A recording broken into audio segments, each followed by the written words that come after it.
Hi, I am Saurabh Kumar Sinha. Welcome back to my YouTube channel physics hub. जैसा कि मैंने कहा था कि मैंने 11 सीरीज़ का वीडियो बनाना स्टार्ट कर दिया था। 11 सीरीज़ में हमने देखा था कि मैंने बेसिक मैथमेटिकल टूल्स के वीडियो बनाना स्टार्ट किए थे, जिसमें मैंने आपको सबसे पहले फंक्शन जो स्टार्ट किया था वो था ट्रिग्नोमेट्रिकल फंक्शन। ट्रिग्नोमेट्रिकल फंक्शन में हमने 3 लेक्चर कंप्लीट कर लिया था, जिसमें से आपका फर्स्ट लेक्चर क्या था, एंगल्स इन क्वाड्रेंट। मैंने आपको निकालना सिखाया था वैल्यूज़ अलग अलग क्वाड्रेंट में, शॉर्टकट ट्रिक बताए थे and how to find angles in second third fourth, और कैसे कैसे उनके साइन बदलते हैं मैंने यहाँ तक कवर किया था। और सेकेंड लेक्चर में मैंने साइन का ग्राफ बताया था, उसका टाइम पीरियड निकालना बताया था। तो आज का ये ट्रिग्नोमेट्रिकल सीरीज का लास्ट लेक्चर होगा, क्योंकि मैंने कहा था कि मैं बेसिकली 5 फंक्शन डील करूंगा। ट्रिग्नोमेट्रिकल फंक्शन मैंने कर दिया है, आज लास्ट लेक्चर होगा। जो नए नए आए हैं इस चैनल पे, तो प्लीज़ आप जाएं चैनल पे, लिंक में सब जितने वीडियोस का लिंक है वो दिया हुआ है, आप जाके वीडियोस को देख सकते हैं। और मैं आपको बिल्कुल एश्योर करता हूँ कि उस वीडियो देख के आपको सब चीज़ का कंसेप्ट समझ में आएगा कि मैंने क्या क्या किया अभी तक। ठीक है, तो आई होप हम स्टार्ट करते हैं वीडियो। ट्रिग्नोमेट्रिकल सीरीज का लास्ट लेक्चर है ट्रिग्नोमेट्रिकल ग्राफ। ट्रिग्नोमेट्रिकल ग्राफ, तो चलते हैं स्टार्ट करते हैं ये लेक्चर। चल, तो बेसिकली हमने ग्राफ देखा था साइन का, तो आज देखना है हमको y equal to cos x। Okay, y equal to cos x का ग्राफ देखना है। जैसे कि हम जानते हैं सर कि जैसे जैसे x बदलेगा वैसे वैसे क्या बदलेगा, y बदलेगा। ठीक है, तो हमने जैसा ग्राफ जो है वो प्लॉट किया था साइन का, उसी तरह हम ग्राफ प्लॉट कर सकते हैं cos x का। उसके लिए हम क्या करेंगे, अलग अलग y के लिए हम अलग अलग x देखेंगे। ठीक है, सपोज कर लो कि ये क्या है अपना, ये y हो गया और ये x हो गया। हम अलग अलग वैल्यू प्लॉट करेंगे, अलग अलग वैल्यू प्लॉट करेंगे और ग्राफ हम लोग खींच लेंगे। ठीक है, सबसे पहले अगर x पुट करेंगे 0 डिग्री, सपोज x इज 0, तो y क्या आएगा सर, cos 0 क्या होता है, व्हाट इज में cos 0, cos 0 का वैल्यू क्या होता है 1 होता है, क्योंकि ये सब क्या है आपका एंगल इन फर्स्ट क्वाड्रेंट है।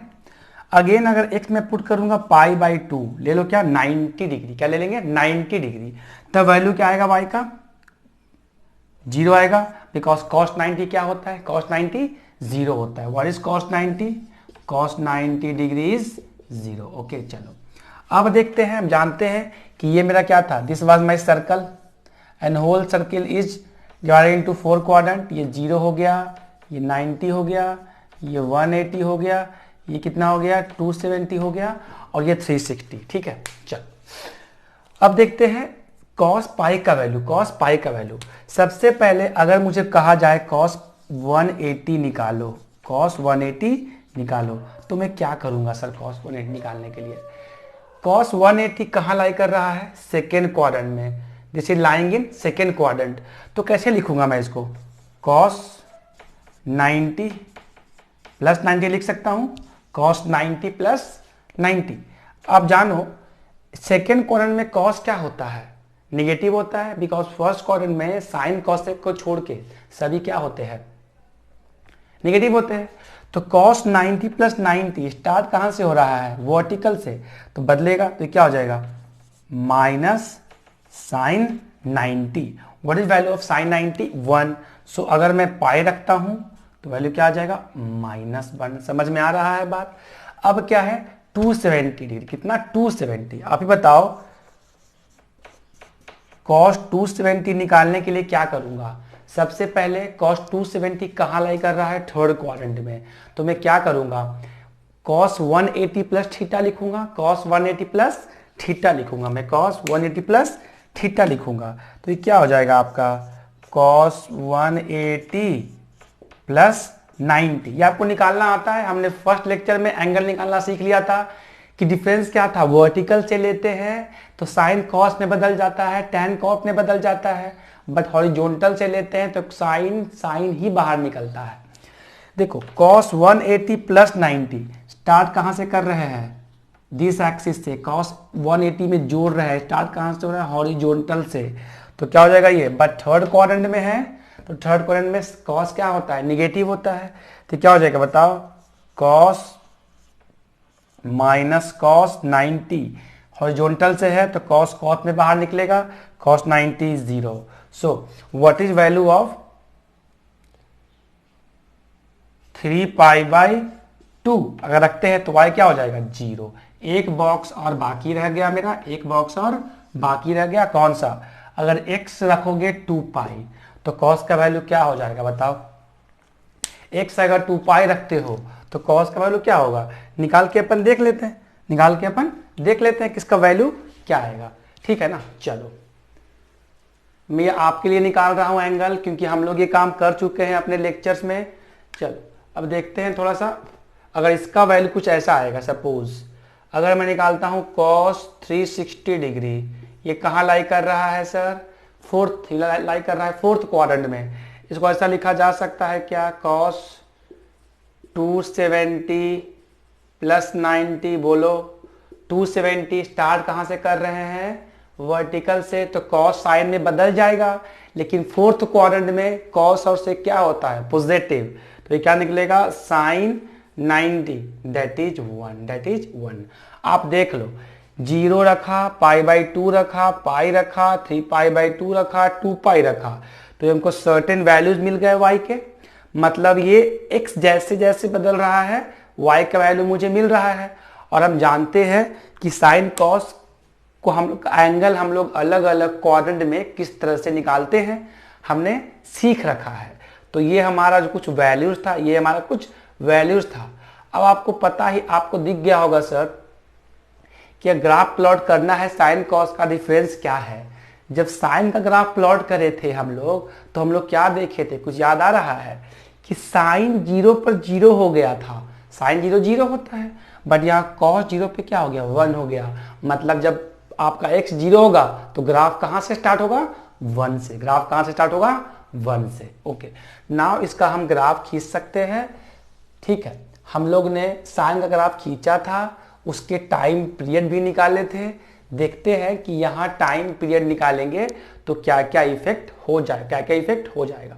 फिजिक्स में साइन कॉस का ग्राफ बहुत ज़्यादा लगता है, रीजन क्योंकि दोनों क्या है आपका हर वैल्यू पे डिफाइन है। tan थीटा का ग्राफ कम यूज होता है, क्यों, क्योंकि tan 90 डिग्री पे अनडिफाइन हो जाता है, ठीक है। तो साइन कॉस का ग्राफ जो है वो वाइडली यूज्ड है, क्योंकि आपको जब SHM पढ़ोगे, आप आगे पढ़ोगे सेंटर ऑफ मास, तो आपको वैल्यू निकालने के लिए पूछे जाएगा, ठीक है। चल का ग्राफ हम सिंपली प्लॉट कर सकते हैं, कैसे, उसके लिए हम y एक्सिस और x एक्सिस ड्रॉ कर लेते हैं, ठीक है। एकदम प्यार, देखो मैं कैसे काम कर रहा हूं, एकदम प्यार से नहीं कर रहा हूं क्या, कोई टेंशन ले रहा हूं, आराम से करोगे तो मजा आएगा। देखो ये क्या अपना हो गया, ये अपना y हो गया, ये अपना x हो गया, ठीक है, इसमें कोई बुराई वाली बात ही नहीं है। अब थोड़ा ध्यान दो सर, हम x पे क्या प्लॉट कर सकते हैं, x पे ये अपना π/2 हो गया, ये अपना पाई ले लो, 3π/2 कह लो, ये 2π कह लो, ठीक है, ये x हो गया और ये y हो गया। हम देख चुके थे, हमने नोट पॉइंट बनाया था, हमने बहुत सारे क्या नोट पॉइंट भी फॉर्म किए थे कि नोट पॉइंट में क्या क्या वैल्यूज बेसिकली आएंगे, और हम देखे थे साइन का वैल्यू मैक्सिमम +1 हो सकता है और मिनिमम क्या हो सकता है -1, क्योंकि हम देख चुके थे क्या है पीरियोडिक वैल्यू है, ये बार बार अपने वैल्यू को बदलते रहता है, मतलब यही 4 वैल्यू पे ये बार बार ऑसिलेट होगा, बार बार ऑसिलेट होगा। साइन का मैक्सिमम वैल्यू 1 था, मिनिमम वैल्यू क्या था बताओ -1 था और 0 था, मतलब ये 3 वैल्यू पे 1 0 1 पे ऑसिलेट होते रहता है, ऑसिलेट होते रहता है। अब देखो कैसे प्लॉट किया जाए, ठीक है, ये 0 है सर, जैसे ही क्या ग्राफ देखो ना, जैसे ही क्या होगा 0 हो गया तो ग्राफ यहाँ पे 1 हो गया, π/2 पे ग्राफ x को छू देगा, क्यों छुएगा, क्योंकि π/2 जब रखते हैं तो आपका y 0 हो जाता है, और जैसे ही कोई लाइन x को कट करता है उसका y 0 हो जाता है। अगेन देखो पाई पे क्या होगा, समझ में आ गया होगा आपको ये बात, समझो मैं क्या करना चाह रहा हूं, ये अपना क्या है, पाई का वैल्यू है। पाई का जो हिस्सा है वो कहाँ जा रहा है, नीचे जा रहा है। तो यहाँ ग्राफ क्या, -1, यहाँ क्या हो जाएगा, +1 हो जाएगा। ठीक है, तो अब मैं बड़ा लिखता हूँ ताकि आपको इजीली विजिबल हो सके। ये +1 हो गया, ये क्या हो गया, -1 हो गया। अगेन देखो 2 पाई पे ग्राफ क्या हिस्सा क्या हो जाएगा, अगेन 2 पाई पे मैंने वैल्यू निकाला है। इसका पीक को थोड़ा सा और बड़ा कर लो, ऐसा कर लो। ठीक है, समझ में आ रहा बात। तब ग्राफ हो गया, देखो 1 हो गया 0 पर, π/2 पे ग्राफ कट गया, 3/2 पे फिर से 0 हो गया। तो जहां पे ग्राफ का हिस्सा x को छू दे रहा है वहां पे इसका y 0 हो जा रहा है। The point at which the graph cut the line means at π/2 this graph is cutting the x axis. और हमने पढ़ चुका है, वी हैव स्टडीड कि if a line touches the x axis at that point ordinate means y 0 or not. The point at which graph cut the y-axis at that point x is 0 or not. तो I hope आपको दिख रहा होगा। इसका period भी 2 पाई होगा। और आगे ले जाओ तो 4 पाई, 6 पाई, 4 पाई, 6 पाई, 8 पाई, 10 पाई, कुछ ऐसा ग्राफ का मैनिपुलेशन कर सकते हो। तो अब बताओ साइन कॉस में कोई खास डिफरेंस तो नहीं है। अगर मैं नोट पॉइंट बनाना चाहूँ, सपोज अगर मैं नोट पॉइंट बनाऊँ जैसा मैंने साइन में भी बनाया था, अगर ये नोट पॉइंट बनाना चाहूँ तो मैं नोट पॉइंट कैसा फॉर्म करूंगा बताओ। सबसे पहला what is time period, what is time period sir, 2 पाई। ठीक है, ये 2 पाई पे रिपीट कर रहा है बार बार। टाइम पीरियड क्या होगा इसका, 2 पाई होगा। सेकेंड मैक्सिमम वैल्यू 1 होगा, मिनिमम वैल्यू क्या हो सकता है, -1 हो सकता है। थर्ड पॉइंट देख लो, थर्ड पॉइंट में क्या होगा, अगर ग्राफ अगर इस फॉर्म में रहा तो y बराबर सॉरी cos nx, ये हम कर चुके हैं अपने फर्स्ट वीडियो लेक्चर में। cos nx है, अगर n can be any integer. Example ले लूंगा, अगर ऐसा रहेगा तो cos 4x। तो हमने ऐसा का टाइम पीरियड निकाला है। टाइम पीरियड निकालने के लिए क्या किए थे, 2 पाई किए थे और कॉफिशिएंट ऑफ क्या किए थे, कॉफिशिएंट ऑफ x किए थे, कॉफिशिएंट ऑफ x किए थे। तो आई होप मैं इसको इस वाले पोर्शन को रब कर सकता हूं। ठीक है ना। देखो ग्राफ खींचने के लिए अगर हमने सीख लिया है एंगल इन और क्वाड्रेंट निकालना, तो ग्राफ खींचने में कोई भी दिक्कत नहीं आता है। ठीक है, हम जानते हैं ग्राफ में होता क्या है, एक x के लिए एक y प्लॉट करो, 4 वैल्यू प्लॉट कर लो और ग्राफ का नेचर देख लो। ग्राफ का नेचर देखना है। ठीक है, इस तरह के फंक्शन का हम लोग पीरियड निकाले थे। बताओ इसका पीरियड क्या हो जाएगा। इसका अगर पीरियड निकालूंगा मैं तो y बराबर क्या हो जाएगा, 2 पाई इसका पीरियड तो होता है, कॉफिशिएंट ऑफ क्या है x 4 है, तो क्या हो जाएगा y। और मैंने बताया था ऐसे वाले का एग्जाम में सवाल आता है, ये क्वेश्चन था 1। अगर ऐसा पूछेगा suppose y is equal to cos 4ωt, discuss किया था मैंने। देखो यहाँ पे टाइम वेरिएबल है, जैसे जैसे टाइम बदलोगे वैसे वैसे y बदल जाएगा। सो कॉस का क्या होता है period, 2 pi divide by the variable 4ω, क्या हो जाएगा ये, आंसर इज π/2ω, π/2ω। ये आपका थर्ड पॉइंट था। अगर मैं फोर्थ पॉइंट पे आऊं तो हमने फोर्थ पॉइंट भी कर रखा है। साइन का जितने भी फीचर्स थे सब हो जाएगा। इफ पावर इज ऑड, अगर पावर क्या होगा, ऑड हो जाएगा, मतलब कुछ ऐसा cos nx where n is odd, n क्या होगा, n can be 1, 3, 5। Then what is my time period, 2 pi. कुछ याद आ रहा है। अगर पावर ऑड रहेगा तो what is my time period, 2 पाई।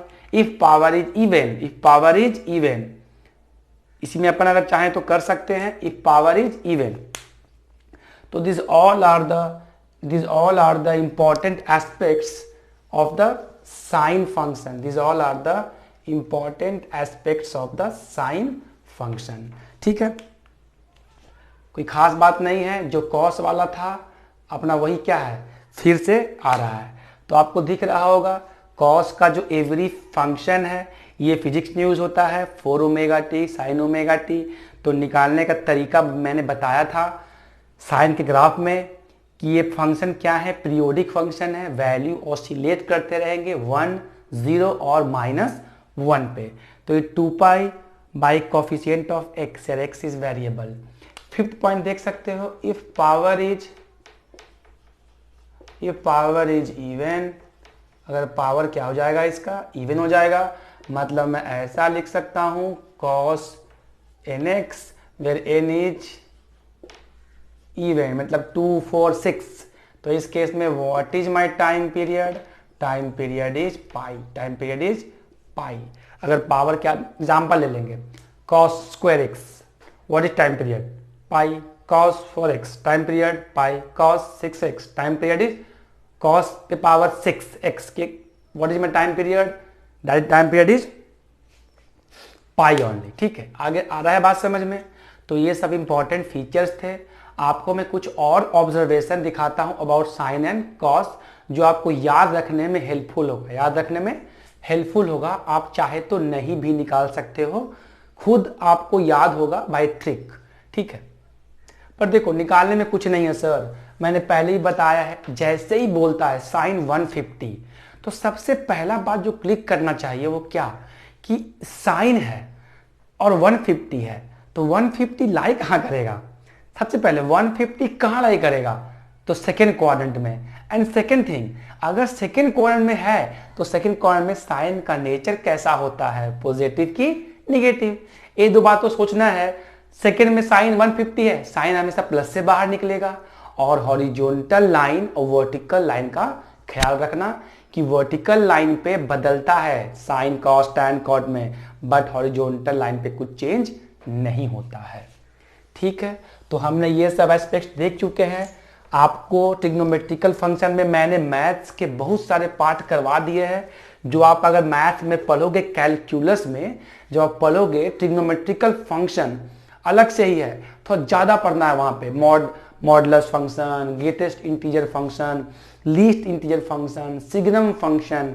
ठीक है, तो आपको मैं यहाँ पे कुछ सिग्नम फंक्शन बताऊंगा और मॉडुलस फंक्शन, क्योंकि सिग्नम फंक्शन और मॉडुलस फंक्शन का यूज होता है फिजिक्स में।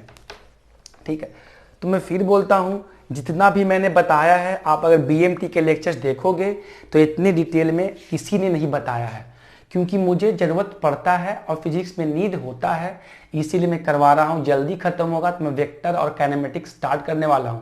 ठीक है, तो आप लेक्चर को देखो और हेल्पफुल लगे तो शेयर कर दो और प्लीज बेल आइकन दबा दो ताकि आपको नोटिफिकेशन जो है वो मिलता रहे। चलो अब हम देखते हैं कुछ फैक्ट्स।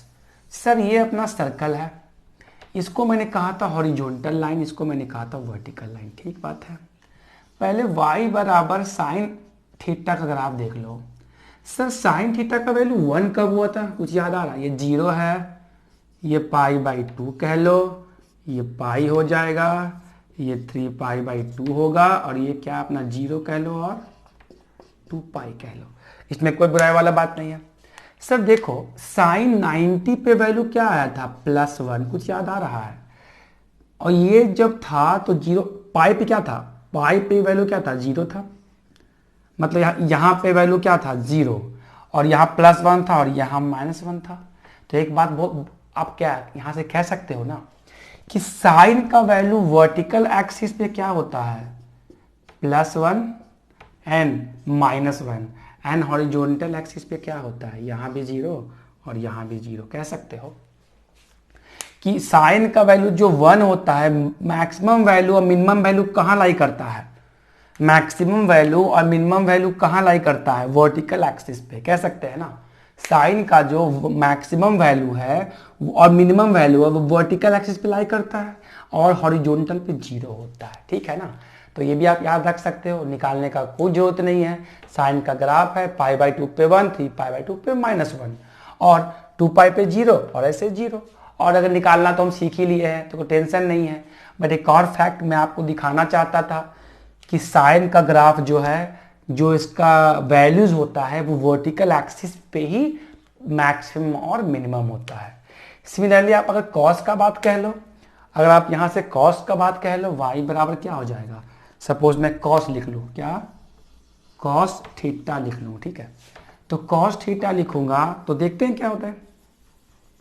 हमने अभी अभी ग्राफ प्लॉट किया है ना, अभी हमने ग्राफ प्लॉट करा है, आपने देखा होगा ये 0 डिग्री, π/2, पाई, 3π/2।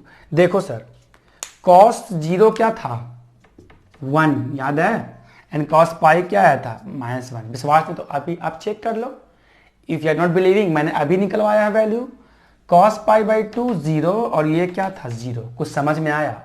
तो cos का जो मैक्सिमम वैल्यू है -1 और ये क्या है +1 और ये क्या है 0 और 0।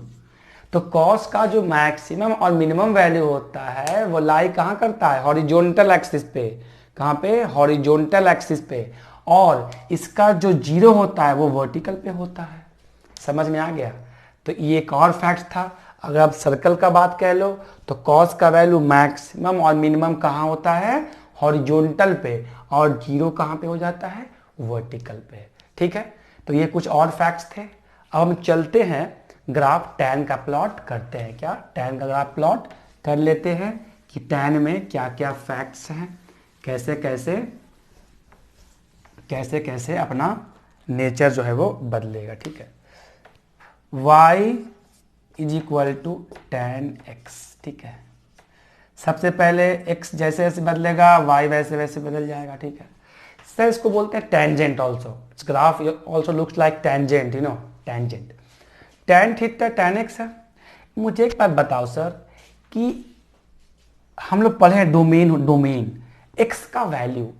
सर अगर हम साइन कॉस में एक फैक्ट देखे थे कि हम x का कोई भी वैल्यू रखे तो साइन कॉस कहीं पे भी अनडिफाइंड नहीं था, मतलब एक हमको रियल वैल्यू मिल रहा था। ठीक है, ये बात तो मानोगे आप लोग। y बराबर साइन और कॉस सब लिखे थे तो हम एक बात का ध्यान वहां पे हम देख रहे थे कि साइन कॉस हर वैल्यू पे एक डिफिनिट रियल वैल्यू को निकाल रहा था, है कि नहीं। बट जब y बराबर tan x का आप ग्राफ देखोगे तो आपको एक बात तो दिख जाएगा कि tan जो है वो एक वैल्यू पे डिफाइन नहीं है। बोलो क्या, π/2। सर अगर मैं x बराबर अगर π/2 रख लूं, ये पहला फैक्ट देखो, क्या ये पहला फैक्ट है ये।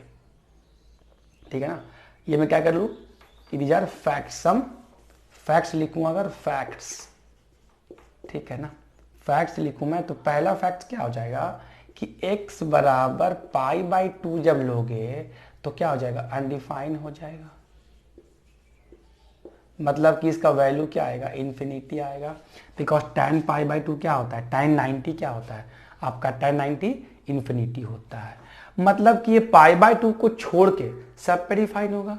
तो एक बात और लिख सकते हैं, अगर x का वैल्यू ऐसा रहा तो इस वैल्यू पे डिफाइन कभी नहीं होगा। देखो ना, इस वैल्यू पे 2n + 1 π/2 आप चेक कर सकते हो। Where n is integer, where n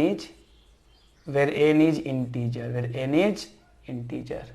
graph तो हम प्लॉट कर लेंगे, where n is integer. Check करो सर, अगर n 0 होगा, n कहाँ जाएगा, 0 1 2 कुछ भी ले सकते हो आप। जब इसको देखोगे यहाँ पे, इफ x बराबर 2n + 1, इफ n इज 0 तो x क्या हो जाएगा, π/2। If n is 0, if n is 1, that is 3π/2. Similarly 5π/2, 7π/2, मानते हो कि नहीं। इन सारे वैल्यूज पे tan कभी डिफाइन नहीं हो पाएगा, इन सारे वैल्यूज पे कभी भी tan एग्जिस्ट नहीं करेगा।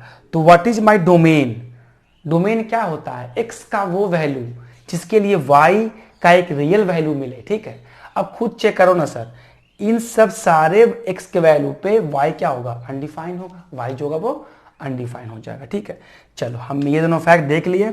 इसका डोमेन क्या होगा, ये सब छोड़ के सभी रियल नंबर, मतलब कि π/2, 3π/2, 5π/2, 7π/2, 9π/2 को छोड़ के सारे रियल वैल्यूज ये लेगा, ठीक है ना। मतलब ये एक वैल्यू पे डिफाइन नहीं होता है। तो आई होप हम लोग ये फैक्ट को समझ रहे हैं, इसको देख रहे हैं, क्योंकि मैंने पहले लेक्चर में फंक्शन स्टार्ट किया था तो वहाँ ही इन सब फैक्ट्स के बारे में डिस्कस कर लिया था कि फंक्शन क्या है, डोमेन क्या है और रेंज क्या है, ठीक है। चलो अब बड़े प्यार से ग्राफ खींचते हैं किसका, tan का, किसका, tan का। अब देखोगे tan में आपको क्या चेंज आएगा, tan में क्या आपको चेंज मिलेगा। इसीलिए ग्राफ का यूज नहीं होता है ज़्यादा जो हम पढ़ते हैं वेव और SHM, क्योंकि वैल्यू डिफाइन नहीं होता है कुछ इंटीजर पे जो मैंने बता दिया। अगेन ग्राफ खींचोगे, इस ग्राफ खींचने का तरीका बताता हूं, बहुत सिंपल है। स्टार्ट यहां से करता हूं, बिल्कुल बीच से, बोर्ड के बीच से।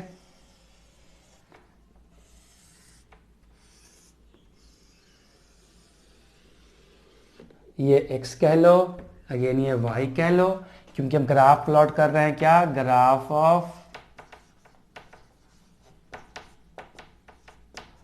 tan x। आप यहाँ थीटा भी ले सकते हो, आप यहाँ पे थीटा भी ले सकते हो, ठीक है।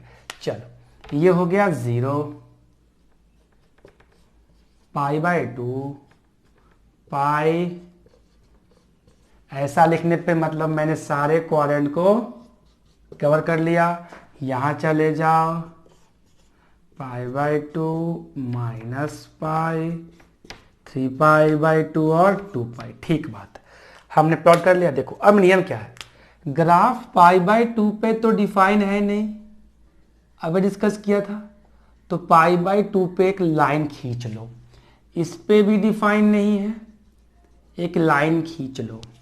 इस पे भी डिफाइन नहीं है, -π/2 पर भी नहीं है, लाइन खींच लो। क्योंकि ये लाइन इसलिए खींचाऊं क्योंकि देखो अगर कोई अनडिफाइंड वैल्यू y जो है वो π/2 पे क्या है, इन्फिनिटी, मतलब वो लाइन कभी टच नहीं करेगा। ग्राफ का वो पार्ट वो y को कहाँ छुएगा, y को टच कहाँ करेगा, इन्फिनिटी पे, ठीक है ना। चलो देखते हैं, टाइम tan पाई का वैल्यू क्या होता है, 0 होता है। तो देखो यहां से स्टार्ट करा मैंने ऐसे करके, आपको दिख रहा होगा ये बात, ये लाइन कभी इसको टच नहीं करेगा, दिख रहा होगा आपको, ठीक है, दिख रहा है। ये लाइन कभी भी इसको टच नहीं करेगा, क्योंकि इस वैल्यू पे क्या है, दिख रहा है, इस π/2 पे एक ग्राफ क्या है, अनडिफाइंड हो रहा है, ठीक है, कोई वैल्यू रियल नहीं ले रहा है, तो ये वाला हिस्सा कहाँ छुएगा उसको, जाके इन्फिनाइट लाइन पे, ठीक है। सिमिलरली tan पाई भी 0 होता है, तो अब tan पाई का बात कह लो तो कुछ ऐसा लोगे, अगेन ये नहीं छुएगा। समझ में आ रहा होगा आपको बात, ये लाइन अगेन नहीं उसको टच करेगा, मतलब कि कुछ ऐसा जाएगा ये,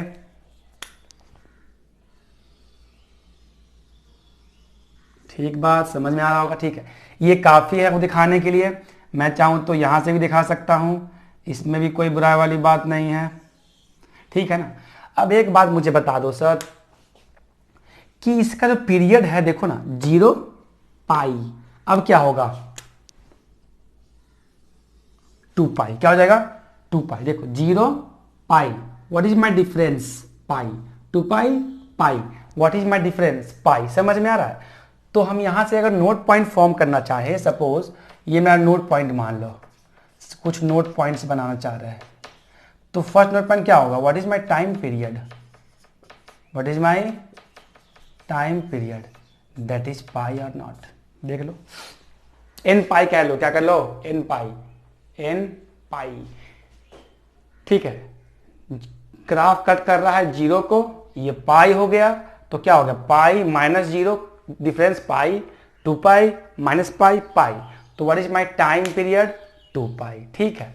आप जानते हो सेकंड कंसेप्ट तो आपको पता ही है, अगर ऐसा फॉर्म में रहेगा तो tan nx, तो हाउ टू फाइंड, एग्जांपल ले लेते हैं अपन, y बराबर tan 4x, तो what is my time period, time period is pi and coefficient of variable is 4, that is π/4। समझ में आ रहा है, ये तरीका है इसका निकालने का ग्राफ, और इसका ग्राफ कुछ अलग दिखता है, दैट्स वाई इसको हम क्या बोलते हैं, tan theta is also called tangent of any curve, tangent of any curve. तो आई होप आपको tan का ग्राफ बिल्कुल क्लियर व्यू में समझ में आया होगा कि बेसिकली मैं यहाँ पे क्या करना चाह रहा हूँ। ठीक है, तो प्लीज आपको समझ में आ रहा है, इसको शेयर करो मैक्सिमम से मैक्सिमम। ठीक है, तो इसको मैं रब कर सकता हूं, आपको मैं हर फैक्ट बता दिया कि ग्राफ कैसे कैसे टच करेगा और कहाँ कहाँ ग्राफ प्लॉट हम लोग कर सकते हैं। अब इसमें एक टर्म आता है फिजिक्स में which is called compound angle. क्या बोलते हैं अपन, कंपाउंड एंगल। उसका यूज कैसे होता है मैं आपको बताता हूं, how to use compound angle formula. Compound angle formula देखते हैं अपन कि इसमें बेसिकली हम लोग क्या करते हैं कंपाउंड एंगल्स में। कंपाउंड का मतलब क्या होता है, दो एंगल को मिला के, दो एंगल को मिला के। कंपाउंड का मतलब क्या है, दो एंगल को मिला लो, जोड़ दो, ठीक है ना। चलो, तो पहला जो फॉर्मूला आता है वो साइन ए प्लस बी का आता है, वो होता है sine A into cos B plus cos से इंटू साइन बी। फिर A and B are angles, A and B are angles. मैं बताऊंगा हाउ टू यूज। दूसरा आता है sine A minus B that is sine A into cos B, कुछ नहीं है बीच में क्या आ जाएगा minus, that is cos A into sine B. तो तीसरा फॉर्मूला आएगा वो आएगा कॉस का, कॉस ए प्लस बी, इसको याद रखना, cos A into cos B minus sine A into sine B. इसके प्रूफ भी है बट वो आपको मैथ्स में दिख जाएगा, ये प्रूफ काम मेरा करना नहीं है, मुझे बताना है एप्लीकेशन कि कहाँ पे यूज होगा फिजिक्स में। फोर्थ देख लो, कॉस ए माइनस बी को लिख सकते हो cos A into cos B plus sine A into sine B. Similarly एक फॉर्मूला और बच जाएगा, tan का ले लो, tan ए प्लस बी को लिख सकते हैं tan A plus tan B, 1 minus tan A into tan B, tan A into tan B. tan A minus B में क्या हो जाएगा, यहां होगा माइनस, यहां हो जाएगा प्लस। तो ये आपके कुछ फॉर्मूलेज हैं, या के कुछ फॉर्मूले हैं। तो मैंने बता दिया कंपाउंड एंगल के 4-5 फॉर्मूले जो यूज होंगे। अब इसका यूज कैसे किया जाए फिजिक्स में, how to use this formula in physics, we see how to find the angles by using this formula. ठीक है, इसको आप देख लो, एक बार लिख लो, फिर मैं इसको रब कर देता हूँ। ठीक है, बेसिकली मैं ये किस लिए पढ़ा रहा हूँ ना, कि सपोज कोई अननोन एंगल आपको दिख जाए, मतलब 15 डिग्री, 135 डिग्री, जिसका आपको वैल्यू निकालना नहीं आता है, तो हम लोग उसका वैल्यू इस फॉर्मूले को यूज करके निकाल सकते हैं। बेसिकली यहाँ सब्ट्रैक्ट हो रहा है और ऐड हो रहा है, आपको दिख रहा होगा, दो एंगल का सम कर रहे हैं या दो एंगल का हम क्या कर रहे हैं, सब्ट्रैक्ट कर रहे हैं।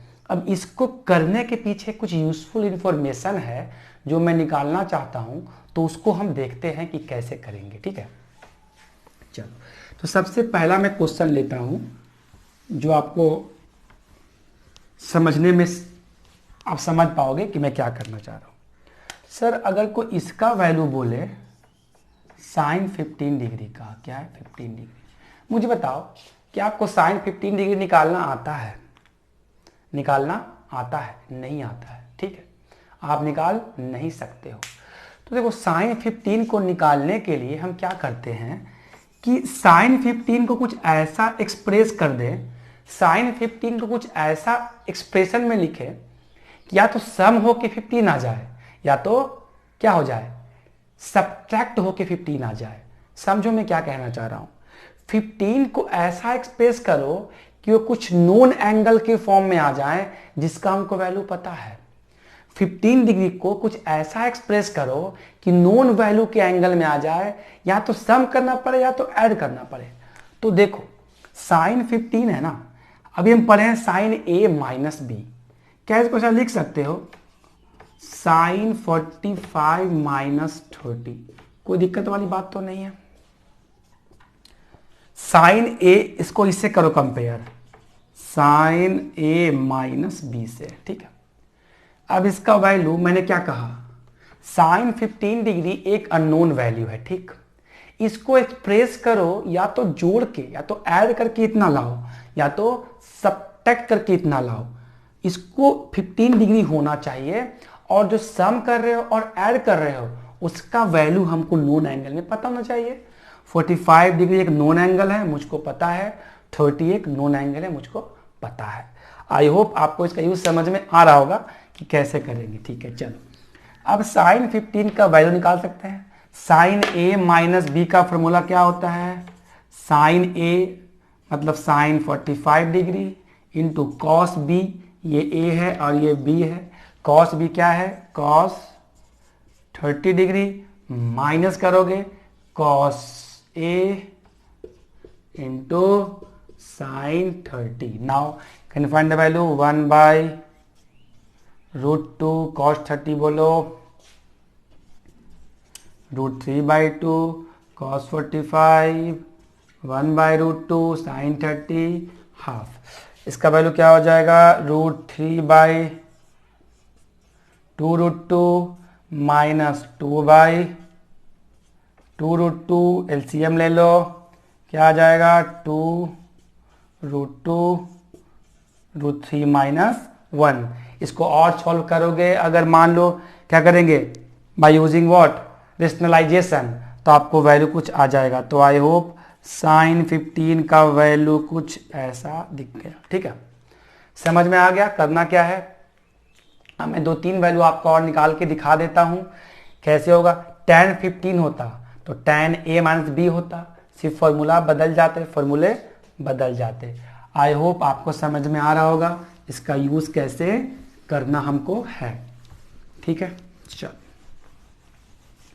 कुछ एक और देख लेते हैं मजेदार। अगर मुझे ये बोले तो tan 135 डिग्री, ठीक है ना, और क्या बोले cos 150 डिग्री। देखो tan 135 को ऐसा एक्सप्रेस किया जा सकता है 90 डिग्री प्लस 45 डिग्री में, कोई बुराई वाली बात नहीं है, ठीक है ना। और cos 150 को cos 90 प्लस 60 लिख सकते हो, ठीक है ना। तो हम लोग इससे भी करके निकाल लेंगे by using the formula, by using the formula. आपको बात समझ में आ रहा है, बाय यूजिंग द फॉर्मूला। तो आप ऐसा जोड़ो या ऐसा घटाओ कि कोई नोन वैल्यू आपको दिख जाए, आपको नोन वैल्यू दिख जाए, ठीक है। अब कुछ और देखते हैं फॉर्मूला हम, ठीक है। देखो साइन 2 थीटा को ऐसा लिख सकते हो क्या, sine theta plus theta, sine theta plus, तो क्या आ जाएगा 2 sine theta into cos theta हो गया। एक और देख लो, एक ही बहुत इंपॉर्टेंट फॉर्मूला है, 1 माइनस कॉस थीटा को लिख सकते हैं 2 sine square theta by 2। This is called multiple angle. ये फिजिक्स में फॉर्मूला ये वाला यूज हो जाएगा, ये वाला यूज हो जाएगा। तो ठीक है, आज हम जो है ये ख़त्म करते हैं क्या इस सीरीज़ को, क्योंकि हम देख चुके हैं हमारा ट्रिग्नोमेट्रिकल फंक्शन आज खत्म हो गया। आपको मैंने एंगल अलग अलग निकालना सिखाया है क्वाड्रेंट में, ग्राफिकल अप्रोच सिखा दिए, जो बेसिक फॉर्मूले हैं वो सिखा दिए। आपको अगर ये वीडियो हेल्पफुल लगता है तो प्लीज़ आप शेयर करें, मैक्सिमम शेयर करें, प्लीज़ सब्सक्राइब करें और बेल आइकन को दबा दें, ताकि आपको जो नोटिफिकेशन मिलती रहे, वो जो मैं वीडियो बनाऊं तो आपको नोटिफिकेशन मिलते रहे। देखो इसको अच्छे से, ये आप वीडियो कंपेयर कर लो और भी बीएमटी के वीडियोस से।